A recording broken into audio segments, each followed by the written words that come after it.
je me présente, je me nomme Victorine Ghislaine Zino-Mounango. Je suis chercheure au ministère de la Recherche scientifique et de l'innovation au Cameroun et également co-responsable de l'axe recherche au sein du réseau francophone international en conseil scientifique. Permettez-moi une fois de plus de vous souhaiter la bienvenue dans le cadre de ce webinaire qui porte sur la thématique de la coopération scientifique à la diplomatie scientifique. Pourquoi l'analyse géopolitique est devenue nécessaire dans le conseil scientifique? Il est important de mentionner que c'est une thématique qui est interpellative, tant pour la communauté scientifique que pour la communauté académique, dont le centre d'intérêt porte sur la coopération scientifique et également sur les questions des relations internationales. Alors, les décideurs politiques et les institutions publiques, tant au niveau national qu'international, y sont interpellés. Alors, nous aurons dans le cadre de ce webinaire une séance d'échange, de présentation, et qui sera suivie par des questions, des réponses. Alors, j'inviterai chacun et chacune d'entre nous à fermer nos micros afin d'avoir une écoute optimale de notre intervenant du jour. Notre intervenant du jour, qui est M. Jean-François Doulé, je vais procéder à sa présentation. Monsieur Jean-François Doulé est titulaire d'un doctorat en géographie de l'Université Paris-Nanterre, obtenu en 2001. En 2022, il est nommé attaché de coopération scientifique et universitaire à l'ambassade de France au Canada, après avoir occupé un poste similaire à l'ambassade de France en Chine de 2018 à 2022.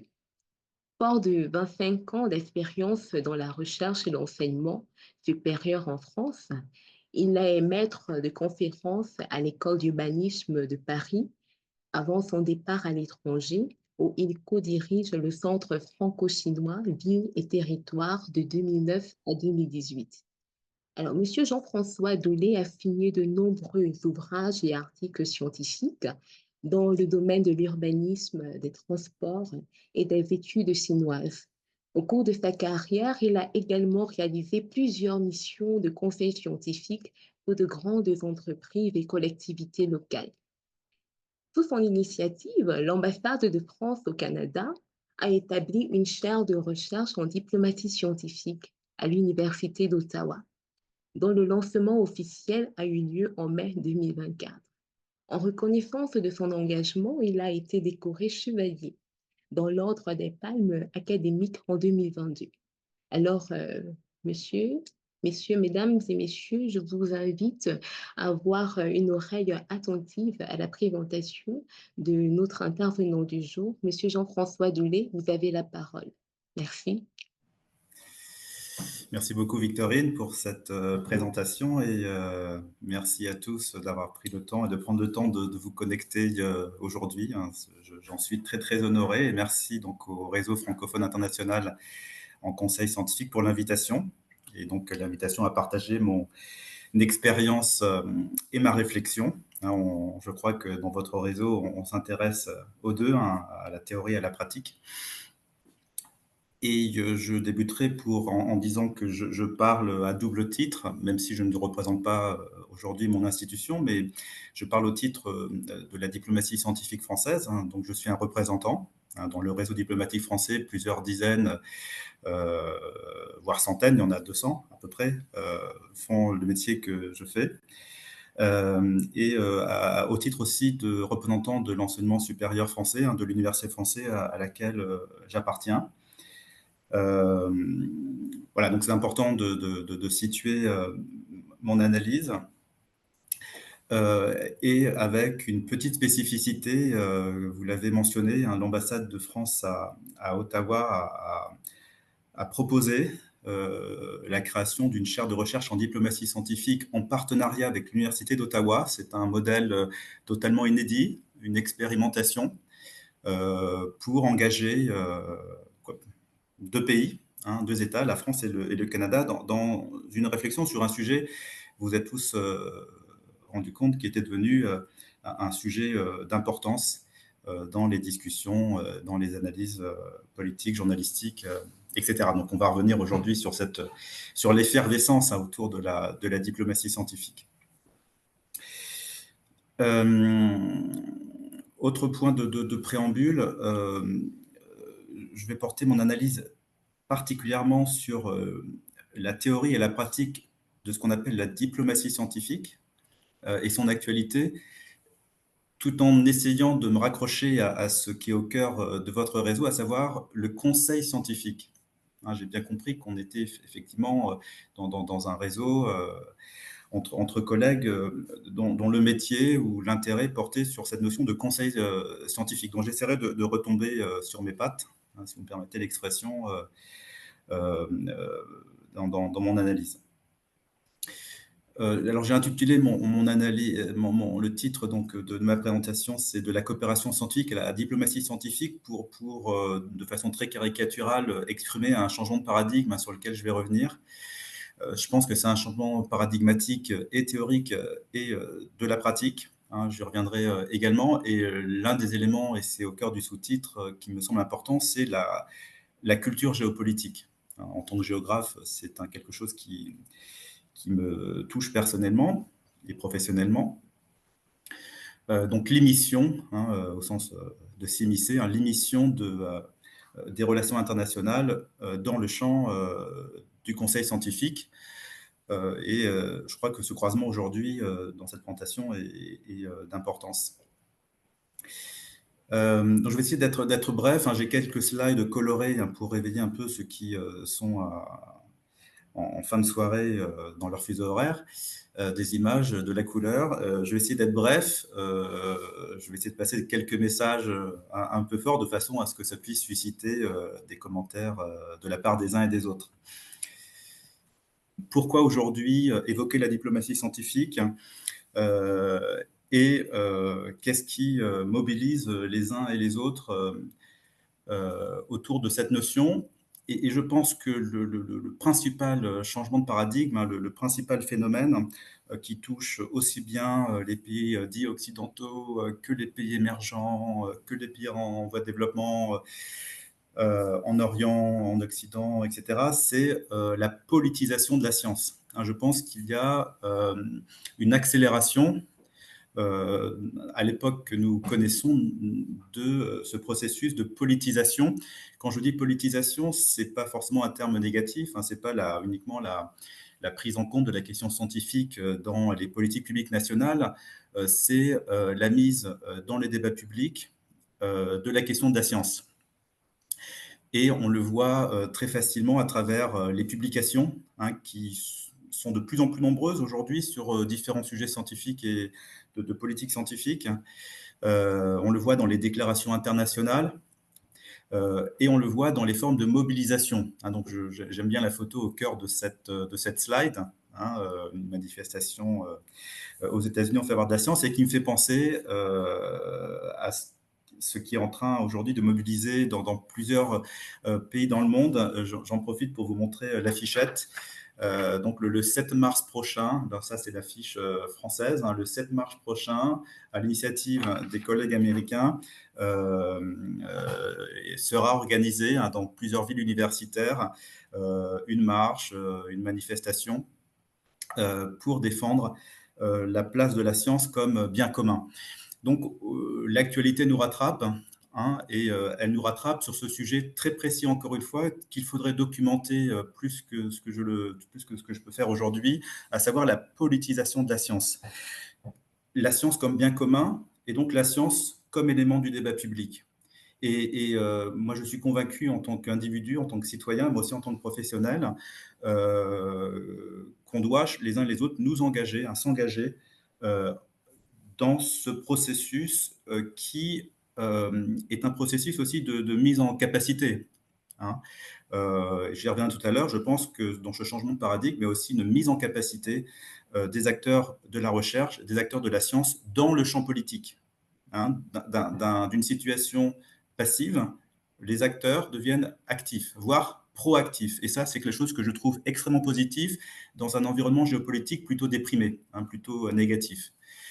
Alors, ce changement de paradigme, hein, cette accélération de la politisation du champ scientifique, elle est bouleversante. D'où cette notion de changement de paradigme, hein. En français, le changement de paradigme, c'est un terme très fort, hein. C'est non seulement un changement d'époque, mais aussi c'est un changement de mentalité, un changement de système de valeurs, un changement de référentiel. Et dans ce changement de référentiel, effectivement, plusieurs points, je les ai mis de façon un peu aléatoire sur cette slide, euh, se traduisent par plusieurs choses, hein. Notre rapport à la science, à la technologie a changé et est en train de changer, à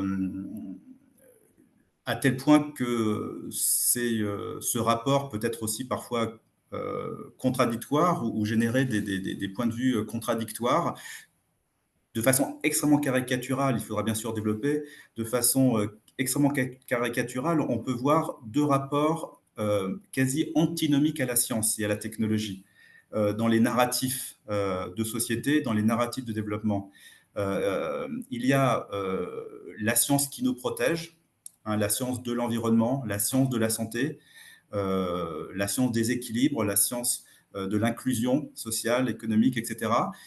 Cette science-là, ou ce narratif-là qui a été majoritaire, qui a été dominant dans depuis quelques décennies, dans ce qu'on pourrait appeler la première phase de la mondialisation, que certains qualifieraient d'heureuse, eh bien, ce narratif-là, il est mis à mal.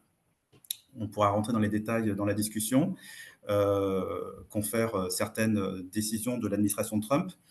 Il est mis à mal parce qu'il y a un autre narratif dominant, et ce narratif a été dominant dans d'autres époques, en d'autres temps, c'est le narratif la science pour le futur de l'humanité, mais au sens technophile, hein, une science technophile. C'est-à-dire que la science, elle va non seulement résoudre les problèmes, mais en investissement dans les nouvelles technologies, dans les technologies émergentes, on va pouvoir créer un autre avenir, voire on va pouvoir créer une autre humanité. Et vous voyez à quel discours je peux faire référence aujourd'hui. Donc ces visions contradictoires, parfois opposées, en tout cas très contrastées, hein, du rapport à la science, sont non seulement inscrites dans le champ politique, mais sont même inscrites dans le champ des visions civilisationnelles. En gros, quelle civilisation humaine souhaite-t-on pour demain? Je pense qu'on en est presque là aujourd'hui lorsqu'on essaie d'analyser entre les lignes les discours qui transparaissent d'analyse ou de discours politiques. Autre élément important, ce changement de paradigme, il se fait aussi dans un constat, eh bien, la mondialisation, que je qualifiais d'heureuse tout à l'heure, ben, elle n'est pas forcément si heureuse que ça. Et la fin de l'histoire qu'on nous annonçait dans les années 80, eh bien, elle est loin d'être achevée. En tout cas, cette fin d'histoire, elle ne correspond pas forcément à un bonheur et une humanité effectivement heureuse et arriver à un niveau de développement voilà, satisfaisant pour tous. Donc, on est dans une mondialisation qui est tout sauf fluide. Et je reprends le terme de fluidité parce que c'est un des qualificatifs d'une sociologie européenne de la modernité, un monde qui serait devenu tellement fluide, qui aurait plus d'aspérité, plus de contraintes. Et on se rend compte aujourd'hui, au contraire, que les aspérités, les différences culturelles, les différences politiques sont exacerbées. Donc, le monde est tout sauf fluide et le monde est tout sauf plat, pour reprendre des expressions qui ont beaucoup marqué la littérature des années 90. Un point extrêmement important, c'est l'émergence de ce qu'on appelle la technopolitique. D'ailleurs, il y a un lot en trop, là, une syllabe en trop. J'ai écrit techno-politique. Donc, technopolitique. La technopolitique, c'est le constat, c'est un constat, c'est devenu aussi un concept qui est ancré aujourd'hui dans les relations internationales et dans les analyses politiques. La technopolitique, c'est le constat que la technologie non seulement influence les stratégies nationales, la fabrique du politique, mais qu'en plus, elle est utilisée au service des régimes politiques, elle est utilisée au service d'une certaine vision de la société. Donc, il y a la technologie, elle est partout, elle nous concerne tous, et en ce sens, elle est devenue très politique. Et tout ceci étant dit, vous voyez bien un tableau plutôt morose, en tout cas tendu. Tout ceci étant dit, et ça c'est le point à la gauche de la slide, je constate, ou j'aimerais faire le constat, et en tout cas c'est mon point de vue, que la diplomatie scientifique ne peut plus se faire comme business as usual. Hein, ça ne peut plus se faire de façon traditionnelle. La diplomatie scientifique n'est plus dans les conditions euh, de se produire comme elle se produisait avant. Hein. Donc, il faut repenser la diplomatie scientifique. Donc, je passe à une slide qui exprime ce que je viens de dire. Pourquoi la diplomatie scientifique ne peut plus se faire comme elle se faisait. Hein. Pourquoi la diplomatie scientifique est ou doit être impactée par le contexte géopolitique, voire civilisationnel que j'évoquais tout à l'heure, hein, dans ce rapport nouveau à la science. Euh, cette conclusion, hein, euh, transparaît déjà dans plusieurs rapports, dans plusieurs cénacles, euh, qui aboutissent à redéfinir le lien entre science et diplomatie. Et j'ai schématisé ici 4 postures, hein, de la relation entre science et diplomatie. À gauche, ce sont 3 postures qui ont été identifiées dès 2010, hein, par AAAS, hein, l'association américaine de soutien à la recherche, à la science, et la société, l'Académie des sciences britannique.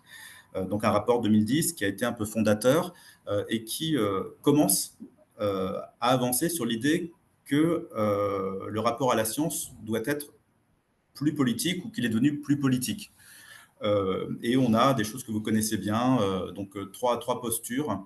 La science pour la diplomatie pour la science et la science dans la diplomatie. Hein, ce sont des postures assez classiques, mais qui sont uniquement construites, ces postures, sur une relation transactionnelle binaire entre deux univers. L'univers de la diplomatie, l'univers de la science, dans une approche que des chercheurs en sciences sociales qualifieraient d'essentialiste. Hein, donc il y aurait la science d'un côté, la diplomatie de l'autre. Ce n'est pas mon point de vue, je vais y revenir tout à l'heure. Ce qui est nouveau dans ces postures binaires, hein, d'interaction, c'est l'apport d'un rapport très récent, et je le salue, ce rapport de la Commission européenne, téléchargeable, hein, à la lecture de tous, hein, qui s'appelle A European Framework for Science Diplomacy. Hein, donc c'est le travail en commun de 170 experts européens en diplomatie, en politique publique, en sciences, pour une feuille de route européenne en matière de diplomatie scientifique. J'aime beaucoup la conclusion. On est à 15 ans du rapport initial américano-britannique. Cette notion de diplomatie en sciences. On reste dans cette relation binaire, la science d'un côté, les chercheurs d'un côté, les diplomates de l'autre, la diplomatie de l'autre, mais on introduit, et le concept me semble très intéressant, on introduit le chercheur, la science, comme acteur. Ce que j'évoquais tout à l'heure dans la politisation. Hein. Diplomacy and Science, c'est la mise en capacité, hein, des mondes, hein, au pluriel, hein, des mondes de la recherche, des mondes de la science dans le domaine diplomatique. C'est-à-dire que la diplomatie scientifique, ici en l'occurrence, n'est plus uniquement la compétence des États, n'est plus uniquement la compétence des gouvernements. La diplomatie scientifique est de fait, et peut-être de façon un peu anticipée, la compétence de nombreux autres acteurs qui sont aussi dans le champ de la science. Les universités, hein, on l'oublie trop souvent, les universités aujourd'hui s'engagent de plus en plus comme des acteurs de la diplomatie scientifique. À titre d'exemple, j'aimerais mentionner juste, dans le contexte de la présidence canadienne du G7, la tenue du sommet U7+, à Ottawa, hein, le 22-23 avril prochain. U7+, est une alliance d'universités, des pays du G7, mais pas que. Il y a aussi des pays africains, des pays d'autres parties du monde. Une alliance qui vise à positionner les universités dans les débats, les réflexions, les prises de décision sur des sujets mondiaux. Hein, donc les universités deviennent des acteurs de la diplomatie, les universités deviennent des acteurs de la diplomatie scientifique. Voilà, c'est un exemple parmi d'autres, mais les communautés aussi de chercheurs, les associations de chercheurs, la vôtre, hein, votre réseau. Voilà, donc il y a la diplomatie en sciences, c'est le constat, mais aussi peut-être le désir que les mondes de la recherche, les mondes de la science soient plus investis dans le débat public autour de notre rapport à la science. On pourra y revenir. Voilà, donc j'arrive à une slide qui m'est importante parce que je l'ai produite il n'y a pas longtemps, elle a été un peu partagée. Voilà, donc tout à l'heure, j'évoquais une approche essentialiste qui mettait en relation deux mondes, hein, essentialisés, hein, le monde de la science, le monde de la diplomatie, et qui imaginait des relations entre les deux blocs. Euh, je pense que cette approche essentialiste, elle a ses limites parce qu'elle intègre très peu le jeu d'acteurs. La diplomatie scientifique, c'est pas uniquement la combinaison de deux forces, les diplomates d'un côté, les chercheurs de l'autre. La diplomatie scientifique, c'est un univers d'interaction, c'est un système en soi. Donc du coup, moi, ce que je propose, c'est ça. C'est ce que j'appelais des régimes d'action, pour reprendre certains apports des sciences sociales françaises. Donc des régimes d'action.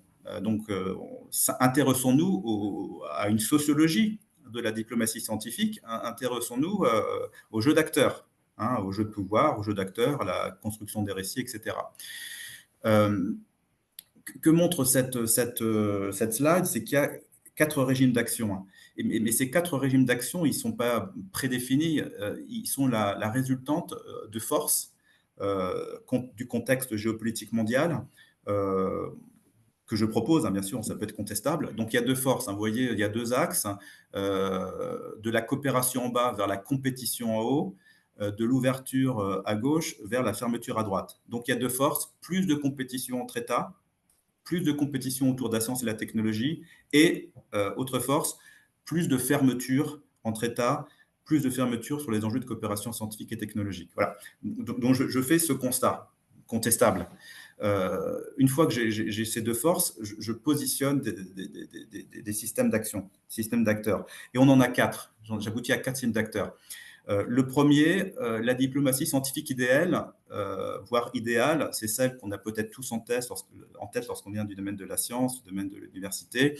En gros, un monde dans lequel la diplomatie est utile à fluidifier les relations scientifiques, à fluidifier les partenariats, à favoriser la production de recherches, de papiers scientifiques, etc. Il n'y a pas de heurts.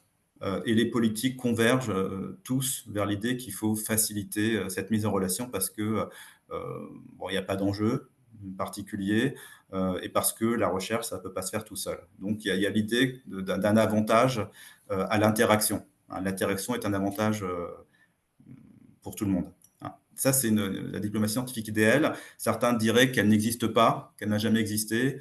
Voilà. En tout cas, je pense qu'elle peut être, ça peut être un récit que certains entendent. Et je pense que certaines organisations onusiennes en particulier sont beaucoup dans la promotion de cet idéal, hein, de cette forme de diplomatie scientifique. Donc, il y a des acteurs qui œuvrent à ce récit, il y a des acteurs qui œuvrent à cette forme de diplomatie scientifique. Il y en a une deuxième, la diplomatie scientifique de crise.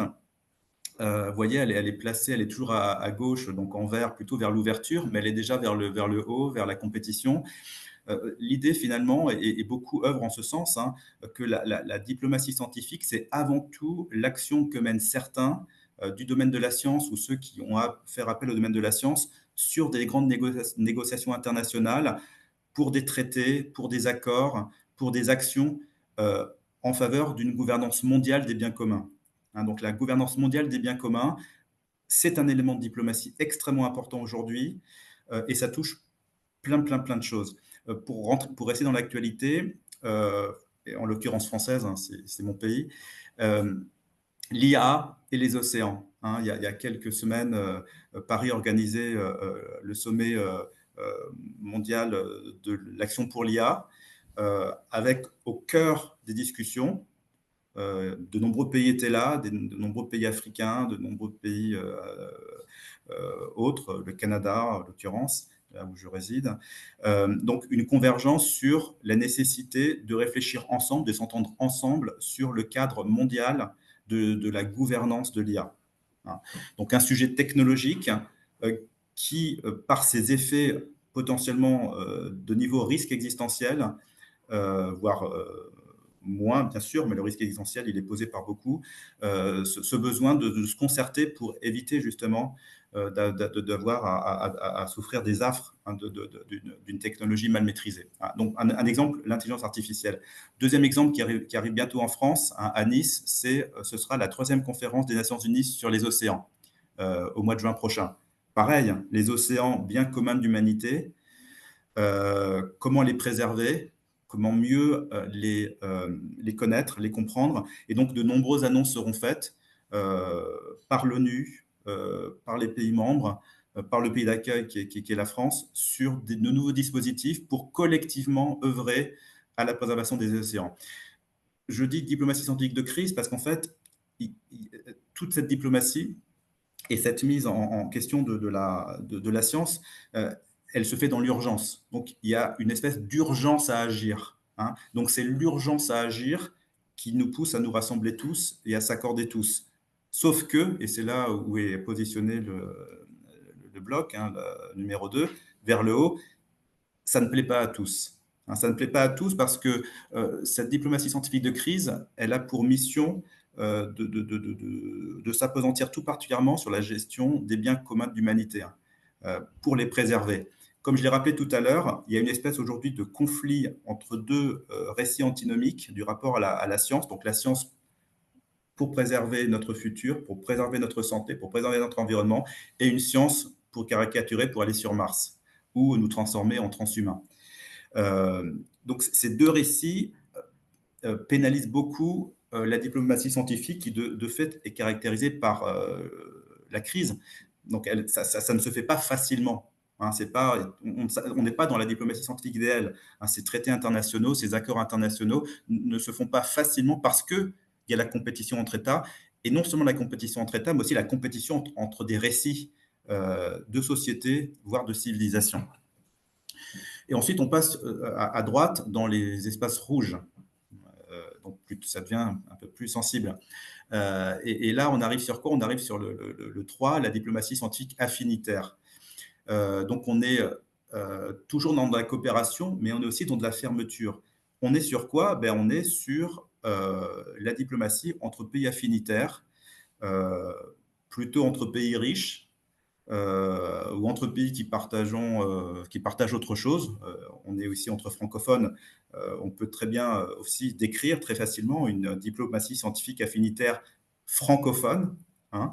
En gros, la diplomatie scientifique affinitaire, c'est le constat que la science n'est plus ouverte de façon aveugle, elle est ouverte de façon circonstanciée. C'est-à-dire c'est en fonction des circonstances, en fonction du sentiment de partage d'intérêts, on va créer du lien. Hein. Et donc, pour l'instant, bon, on voit certains effets, mais je pense que cette diplomatie scientifique affinitaire va être très structurante à l'avenir, et qu'elle va beaucoup influencer les conditions de la production scientifique et technologique. Donc certains auront la maîtrise, se seront entendus sur la maîtrise de certains domaines, certains se seront entendus sur la maîtrise de certaines normes, et de ce fait excluront les autres, excluront les autres. Et l'exclusion a déjà commencé à travers le China Containment, hein, à l'initiative des États-Unis en particulier. Donc aujourd'hui, on sent bien qu'il y a une coupure est-ouest évidente, hein, d'un côté Russie, Chine, on va dire, hein, grosso modo, et affinitaire, et de l'autre côté, un autre monde que certains pourraient qualifier de monde occidental, avec les pincettes, bien sûr, autour de ce terme d'occidental qui n'a rien à voir forcément avec la géographie. Voilà. Et donc, je pense qu'il faut vraiment s'attarder là-dessus. Et il y a une thématique extrêmement sensible qui peut être du conseil scientifique dans cette diplomatie scientifique affinitaire, c'est la sécurité en recherche. Donc, les conditions de la sécurité en recherche. Aujourd'hui, de nombreux États se dotent de dispositifs de sécurité en recherche. En France, on a la PPST, hein, la stratégie de protection du patrimoine technologique et scientifique de la nation. Le Canada s'est doté il y a un an d'un dispositif qui lui est propre. Et on voit les pays, effectivement, se doter de ce dispositif ou partager aussi des dispositifs. C'est là, on revient aussi sur l'affinitaire. Et le dernier point, c'est la diplomatie scientifique souveraine. C'est là où on est, et donc une situation dans laquelle on est allé jusqu'au bout. Hein, plus de compétition, plus de fermeture. Et en fait, c'est une production scientifique, une production technologique qui relève strictement des intérêts nationaux. Mon engagement à l'international, mon engagement au monde est strictement conditionné même en coopération scientifique, à la défense de mes propres intérêts. Donc on est vraiment à l'antithèse, vous voyez bien, on est en diagonale, on est à l'antithèse de la diplomatie scientifique idéale, hein. Et malheureusement, c'est la tendance, hein. Grosso modo, si on devait faire une flèche, hein, elle partirait du 1, elle irait vers le 4, hein, en passant un peu par le 3 et un peu par le 2.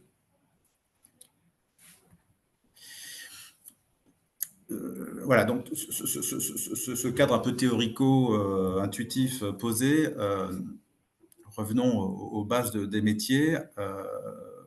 Pourquoi je dis moi, alors que je suis dedans, que je suis en train de passer, moi en tant que professionnel, de la coopération scientifique à la coopération, à la diplomatie scientifique, hein. Moi, j'estime effectivement que je fais de plus en plus de diplomatie scientifique et que je fais de moins de coopération scientifique.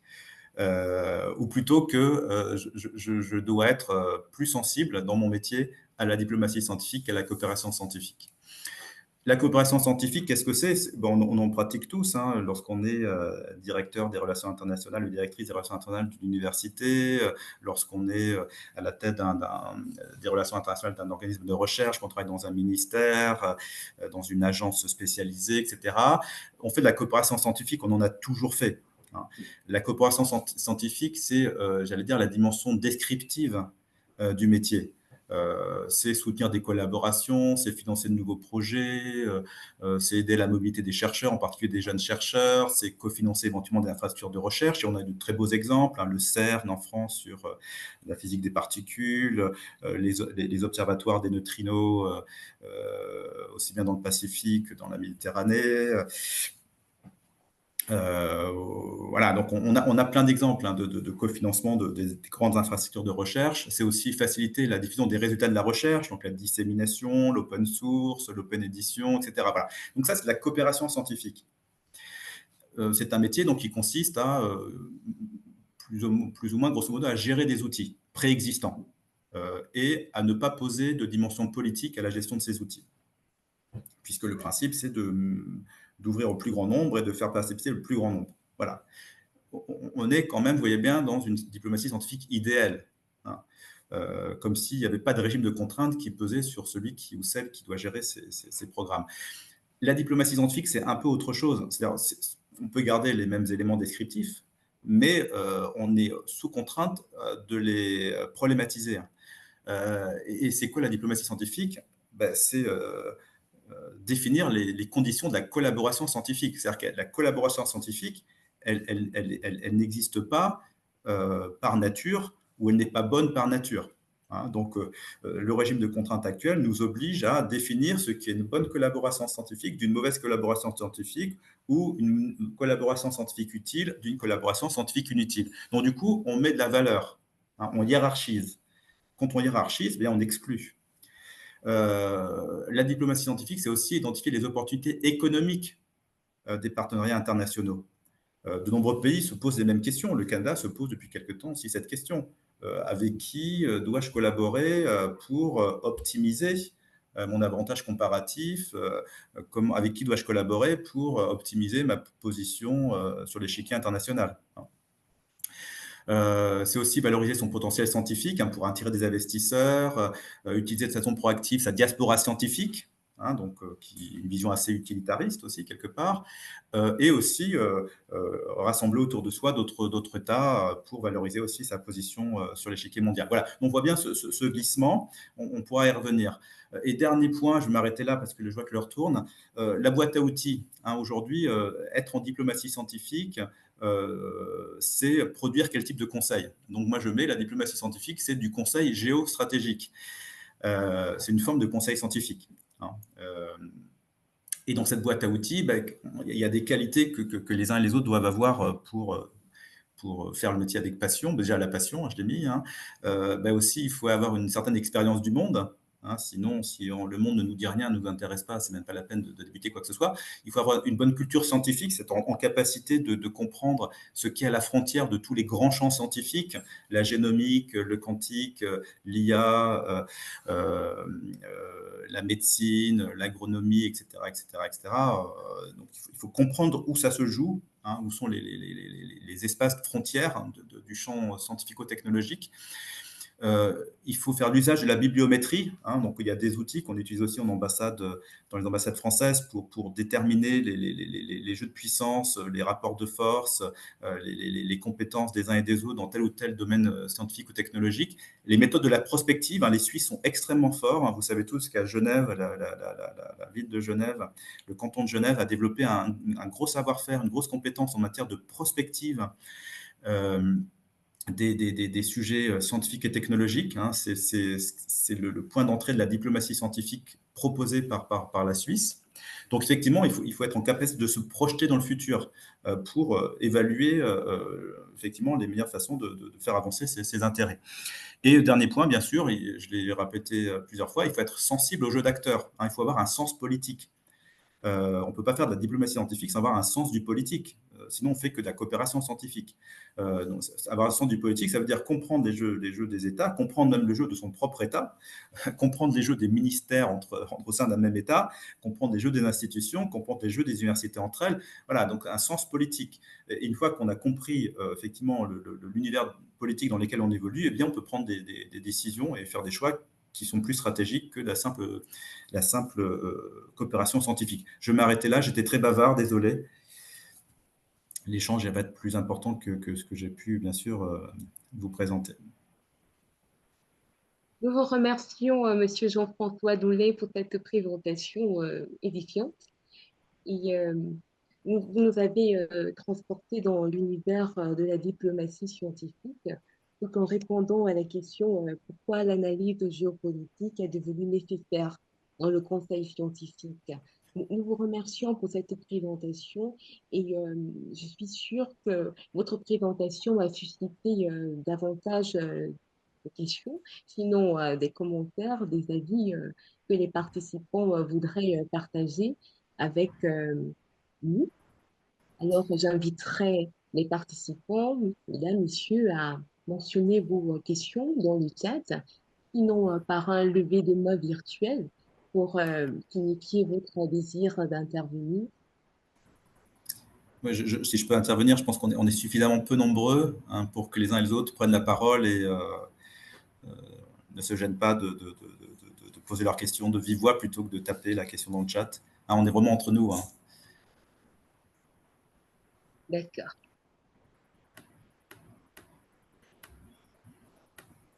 Alors, des questions? Adrien, est-ce qu'il y a des mains? Oui. Oui, je vois plusieurs mains. Alors, nous allons commencer. Nous allons donner la parole à Claire Bertrand, parce qu'elle est la première que je vois sur mon écran. À vous la parole. Merci. Merci pour la présentation, c'était très intéressant. J'apprécie vraiment qu'on ait qu'on soit exposé à diverses envergures du conseil scientifique où on voit au niveau local, on voit au niveau international, c'est vraiment très intéressant. J'ai beaucoup apprécié le cadre que vous avez présenté il y a quelques minutes sur la diplomatie en crise, idéale, etc., etc. Où pensez-vous que votre rôle se situe sur le cadre voilà, exactement.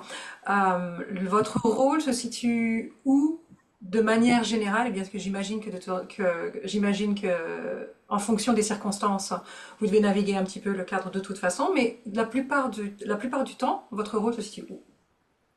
Voilà, alors si je dois parler de moi, c'est-à-dire de ma position dans le réseau diplomatique français, donc je suis détaché du ministère de l'Enseignement supérieur et de la Recherche auprès du ministère des Affaires étrangères français.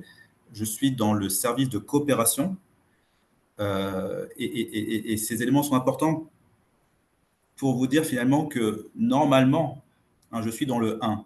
Hein, normalement, mon mandat est d'être dans le 1. Je fais de la diplomatie scientifique idéale. Je suis là pour favoriser les échanges au maximum. Ça c'est ce pourquoi, je pense, mon rôle a été pensé, avant le grand chamboulement que j'ai pu évoquer tout à l'heure. Toutefois, sur cette base qui pose aussi mon indépendance, c'est-à-dire que dans le système diplomatique français, la coopération est indépendante. Elle est indépendante de toute pression politique. Et donc, c'est quelque chose d'assez fort. Ce qui explique aussi que les gens comme moi sont tous recrutés, ou dans la grande majorité, dans l'univers de l'université ou de la recherche française. Hein, ce ne sont pas des diplomates, des économistes ou des chefs d'entreprise, ce sont des anciens chercheurs ou des chercheurs ou des enseignants. Donc normalement, les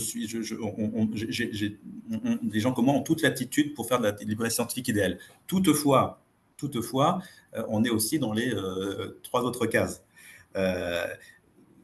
En fonction des demandes qu'on appelle des commandes de Paris, des ministères, en fonction aussi de l'agenda. Là, pour moi, ce qui m'excite beaucoup, là, c'est l'agenda français que j'évoquais tout à l'heure. Donc, le sommet IA, il y a quelques jours, une octroi sur les océans bientôt, le G7 canadien. Hein, je suis et mes collègues très investis dans les 2 séquences du tract société civile du G7 canadien, à savoir U7+, donc les universités du G7+, et le S7, hein, la réunion des académies des sciences du G7. Voilà, donc ça, et donc là, on se situe à la fois sur l'affinitaire et à la fois sur la diplomatie scientifique de crise. Et la diplomatie scientifique de crise, dans le système de la diplomatie française, elle est portée pas uniquement par la coopération que je représente, mais elle est portée aussi par le service économique et par la chancellerie, c'est-à-dire le service politique. Voilà. Donc pour répondre schématiquement, plutôt le 1, quoi, théoriquement le 1, mais les 3 autres, et peut-être de plus en plus. Merci. La prochaine question, elle sera posée par Laurent Corbeil. À vous la parole. Oui, bonjour. Merci beaucoup pour votre présentation. Donc, je suis Laurent Corbeil, présentation, le conseiller au bureau de scientifique en chef du Québec, au Fonds de recherche du Québec. Tu trouves très intéressant là, la diapositive qu'on voit en ce moment. Premièrement, je me demandais si on pouvait avoir vos slides. Je trouve ça très intéressant. Mais je me demandais aussi, vous avez parlé du cadre du AAAS Royal Society en 2010 et du nouveau cadre européen. Je me demandais si vous aviez eu le temps aussi de regarder le nouveau cadre du AAAS là, qui est sorti le 14 février, ce que vous en pensiez.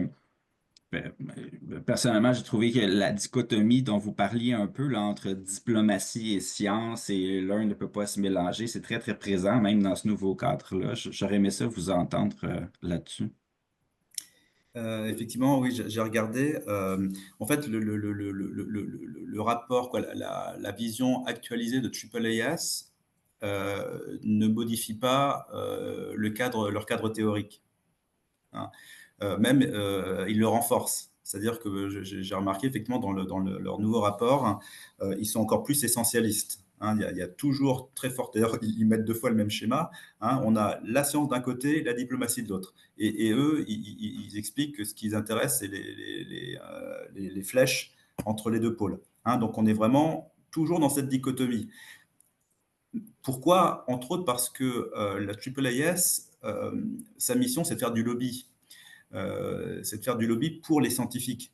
Donc, c'est un acteur, hein, le AAA, c'est un acteur du domaine de la science, un acteur des politiques scientifiques. Et donc, il a un intérêt à objectiver, à essentialiser les scientifiques.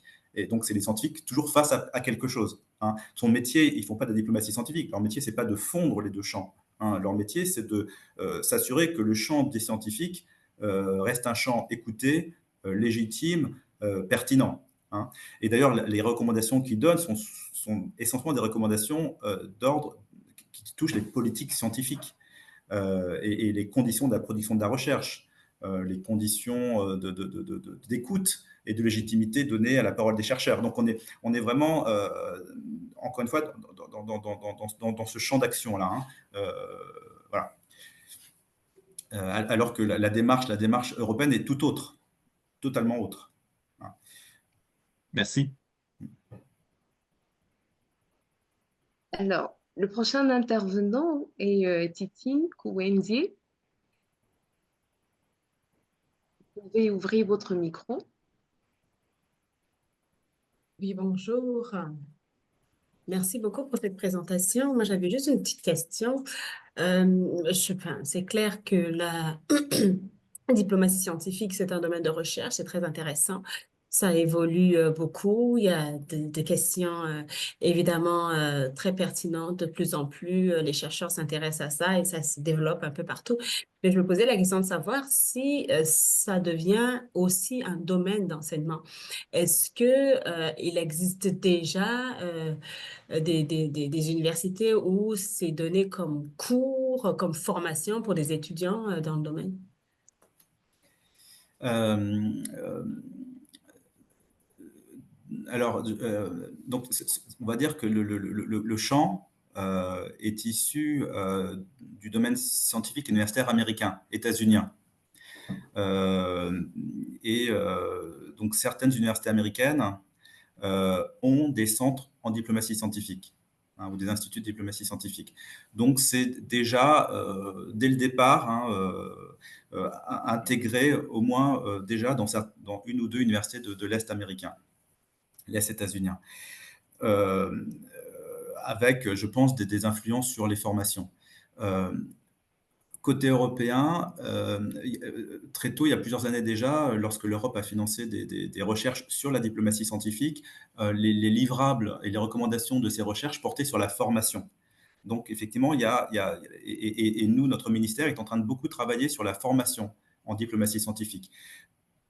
Là, je parle de la formation continue, c'est la formation des professionnels. En gros, c'est sensibiliser les diplomates à la diplomatie scientifique. Donc là, ça se structure beaucoup, ça. Et donc, il y a plusieurs initiatives espagnoles, françaises, belges, etc., suisses, qui se positionnent sur la dimension formation continue. Et je pense que c'est un enjeu intéressant, hein, la formation continue, hein, à la diplomatie scientifique. Si votre question porte sur la formation fondamentale, je ne pense pas que ça existe, hein. Je ne pense pas qu'aujourd'hui, ça devra exister. Ça, je pense, je mets ça au pluriel, hein, même au futur, même pas au conditionnel. Il y aura bientôt, je pense, des masters en diplomatie scientifique, hein. Peut-être pas en licence, parce que pour faire des diplomatie scientifique, il faut des bases solides dans pas mal de trucs. Voilà, donc je pense que inévitablement, ça va devoir émerger, effectivement, hein.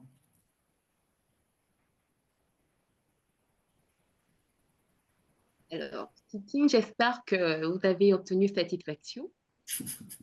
Sinon, mauvaise note, hein, pour ma part, pour moi. Bon, elle répond pas. Nous allons passer au Oh oui, oui, prochain. oui, oui, oui, merci, Ah, merci. Ça d'accord, me super. convient. D'accord. Alors, nous allons passer au prochain intervenant, euh, Yahya Boa de Lawa. Je m'excuse si j'ai écorché Ouais, votre nom. ça fait. Vous avez la parole. Oui, alors bonjour à tout le monde. Merci beaucoup pour votre éclairage. Alors, je ne sais pas, étant donné ce qui se passe actuellement par le monde, est-ce qu'effectivement, euh, on n'est pas perplexe en cherchant à la fois les tenants, aboutissants, le périmètre et la raison d'être?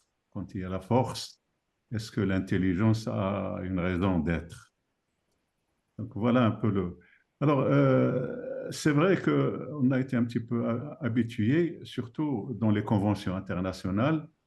Il y a toujours peut-être toujours, ça dépend des pays, une paire. Alors, le diplomate et le technicien expert. Donc, finalement, et évidemment, on sentait toujours le besoin. Si effectivement le technicien ou le scientifique connaissait un peu de politique, et si le diplomate connaissait un peu de science. Et là, ça facilite un peu, ça facilite les choses et ça. Alors, maintenant, alors c'est vrai, moi je crois entre science, il y a science et technologie, je crois. Euh, bon, la science, c'est quelque chose de ce qui est acquis jusqu'à preuve du contraire, etc. Mais la technologie, c'est là où il y a peut-être la compétition et des fois même l'intelligence. Il n'y a, il y a pas de, il y a pas d'open source, etc. Et chaque pays effectivement essaye de garder, peut-être même de voler sens propre la- la- les choses de l'autre. Alors, ma question, s'il vous plaît, Bien, J'en ai admettons déjà, que... j'en ai déjà retenu deux de votre part, hein. Oui, Ça ferait une troisième, hein. oui, oui, alors admettons qu'effectivement on va dépasser le climat actuel, qu'effectivement l'humanité trouvera une solution, ou s'adaptera à une solution, ou, et reviendra à la raison, parce qu'il y va peut-être de la pérennité de l'humanité. Donc, alors, pourquoi il n'y a pas de démocratie derrière vos schémas? Pourquoi je dis démocratie, hein, uniquement pour provoquer, je sais que... Parce que ce qui se passe actuellement n'est pas uniquement l'affaire des scientifiques, c'est l'affaire de la société tout entière. Et pourquoi, effectivement, en faisant référence à Stand Up for Science, pourquoi la science ou les scientifiques restent malmenés tout seuls, alors que normalement, ils doivent être effectivement, bien sûr, c'est les premières lignes, mais portés par effectivement euh, la force publique et société. Merci beaucoup. Ouais, merci. Donc, je retiens trois questions auxquelles je vais répondre rapidement. La première, sur votre réflexion philosophique. Euh, L'intelligence dans un monde troublé, hein, a-t-elle une place? C'est une vraie question. Et il y a peut-être un risque existentiel, effectivement, face à la place de ce qu'on pourrait appeler l'intelligence ou le sens commun dans les décisions qui sont prises. Voilà, donc je vois un peu partout des initiatives pour stimuler l'intelligence des uns et des autres, hein. Et on est chacun en soi, on porte en soi la science, on porte en soi la connaissance et on porte en soi une espèce de sens commun. Et c'est à chacun de nous de la défendre, hein. Donc il y a une urgence à être intelligent, j'allais dire, pour répondre à votre remarque. Et ça, je pense que c'est extrêmement fort. Et ce que vous dites rapproche beaucoup, c'est l'intelligence de la sagesse. Parce que derrière la science, il y a surtout la sagesse. La sagesse et l'humanisme. On pourrait dire que ces deux termes sont un peu malmenés aujourd'hui. Deuxième chose, sur la distinction science et technologie, elle est essentielle. Effectivement, quand on parle de diplomatie scientifique, on se rend compte qu'en fait, derrière, c'est ce qu'on pourrait appeler la diplomatie technologique. L'enjeu scientifique pour les États, c'est un enjeu technologique. Et donc, les deux sont confondus aujourd'hui. Et c'est la technologie qui tire la diplomatie scientifique, hein, et on en tirera les conclusions qu'on veut en tirer. Sur la démocratie, eh ben ça, je pense que c'est extrêmement fort. Et parfois, c'est un peu éludé. C'est la discussion collective et démocratique sur les choix technologiques. Voilà. Est-ce que c'est possible? Est-ce que c'est faisable? Est-ce que le régime technopolitique dans lequel nous sommes le permet? Et ça, c'est une vraie question. Donc, les questions que vous ouvrez, en fait, vous ouvrez trois nouvelles questions, hein. Vous ouvrez trois nouvelles interrogations. Il n'y a pas de réponse, mais c'est extrêmement simple de poser des questions. Oui, en attendant. Merci beaucoup. Merci. D'accord, merci beaucoup pour cette question. Nous allons passer la parole au dernier intervenant, qui est Abdel El Zaïm. Vous avez la parole pour la dernière question pour cette séance d'échange. Merci beaucoup. Bonjour Jean-François. Bonjour tout le monde. Bonjour Adèle. J'espère que tout va bien. Mais merci beaucoup de cette présentation et du cadre. Si je peux vous demander peut-être de nous projeter la slide où vous avez mis côte à côte collaboration scientifique, je pense, versus diplomatie scientifique. Encore un Ah peu ouais, plus loin. voilà. Voilà, c'est ça. Coopération scientifique, diplomatie scientifique. Je pense que c'est très important, effectivement, de mettre ces deux euh, sortes de collaboration, je dirais, l'une à côté de l'autre. Est-ce que vous ne voyez pas, dans le fond, ici, dans la diplomatie scientifique, une façon un peu de poser la question du pourquoi de la coopération scientifique, euh, du pourquoi et du comment de la coopération scientifique. Parce que justement, c'est là qu'on voit, par exemple, que soutenir les collaborations de recherche pour soutenir les collaborations de recherche, oui, c'est bon, on le fait, mais aussi ça peut être, par exemple, pour valoriser son potentiel scientifique, donc la diplomatie, ou comment le faire c'est ça, comment le faire en utilisant, par exemple, la diaspora. Donc, je vois cette complémentarité. Je ne voudrais pas que les deux cases soient comprises comme étant l'une par opposition à l'autre.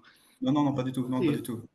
et c'est là que je me permettrais peut-être aussi de rappeler ou de nous rappeler à nous tous aussi de penser à des concepts qui sont parfois un peu tabous. Je le dis comme ça. Par exemple, souvent, on peut aussi faire de la diplomatie scientifique pour exercer le pouvoir des États, par exemple, ce qu'on appelle en anglais le soft power.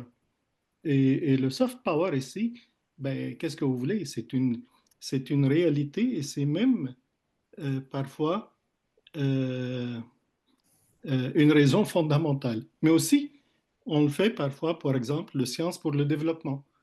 Au Canada, on a le Centre de recherche pour le développement international, organisation très connue qui utilise les sciences et la recherche pour le développement international. En France, je pense que vous avez l'Institut français pour le développement ou de recherche pour le développement, quelque chose de similaire. Qu'est-ce que vous pensez aussi, peut-être dans ce cadre que vous exposez ici, de rappeler qu'il existe des concepts comme le soft power, les sciences pour le développement, comme il peut y avoir aussi la collaboration scientifique ou la coopération scientifique pour le transfert des connaissances, transfert de technologies, mais aussi pour l'espionnage, même entre les amis. On peut s'espionner, la France et le Canada. C'est pas seulement la Chine. Qu'est-ce que vous pensez de rappeler aussi ces concepts? Oui, oui, tout à fait. Oui, oui. Dans le cadre français, la coopération scientifique, elle est inscrite dans ce qu'on appelle la diplomatie d'influence. En anglais, on parle de public diplomacy, hein, la diplomatie publique. Donc, effectivement, pour la France, la coopération scientifique est un élément du rayonnement du soft power français, hein. Mais si je compare avec d'autres États, euh, ce rayonnement, il n'a pas de but de guerre, hein. C'est le rayonnement pour le rayonnement, c'est l'influence pour l'influence, dans la grande majorité des cas, hein. Donc ça, c'est un lien, il y a un lien effectivement naturel entre diplomatie scientifique ou coopération scientifique et soft power, entre coopération scientifique et diplomatie d'influence, voire entre diplomatie scientifique et diplomatie d'influence. Toutefois, dans de nombreux cas et dans certains cercles, euh, la diplomatie scientifique, elle dépasse largement la diplomatie d'influence. Diplomatie économique, diplomatie militaire, et progressivement, on passe du soft power au hard power. Le hard power, c'est quand il y a des butins de guerre, hein, lorsqu'on cherche quelque chose, hein. Et voilà, donc parler diplomatie scientifique sans forcément, comme vous avez raison, à l'opposer à la coopération scientifique, c'est juste dire le domaine n'est plus exclusivement la diplomatie d'influence, là, et c'est dire aussi le domaine scientifique est devenu plus stratégique dans la hiérarchie des ministères, hein, dans la hiérarchie des compétences nationales. Je ne sais pas comment c'est perçu au Canada. En France, le ministère de l'enseignement supérieur de la recherche, dans la hiérarchie des ministères, sans risque de me tromper, il n'est pas très très haut, hein, je veux dire, parce que la dimension stratégique des affaires et du mandat de notre ministère est perçue comme faible. Ce que je vois avec la diplomatie scientifique et le contexte que j'évoquais tout à l'heure, c'est la montée non seulement en capacité, mais aussi la montée en stratégie, hein, du domaine de la science dans les réflexions et la production des politiques publiques à niveau national. Intéressant. Merci. Alors, c'est sur cette question que vous allez me permettre, mesdames, messieurs, chers participants, d'annoncer la fin de notre séance d'échange. Je voudrais tout d'abord remercier Monsieur Jean-François Dolé pour la qualité de cette présentation qui a suscité vraiment des questions de, de, des questions profondes et de grand intérêt qui, sans doute, nous permettront de continuer la discussion dans nos différents forums afin d'approfondir et pourquoi pas, comme vous l'avez dit, de ressortir avec des idées innovatives qui pourraient davantage apporter d'autres idées et aussi créer davantage de cadres d'échange. Merci, Monsieur Jean-François Doulet.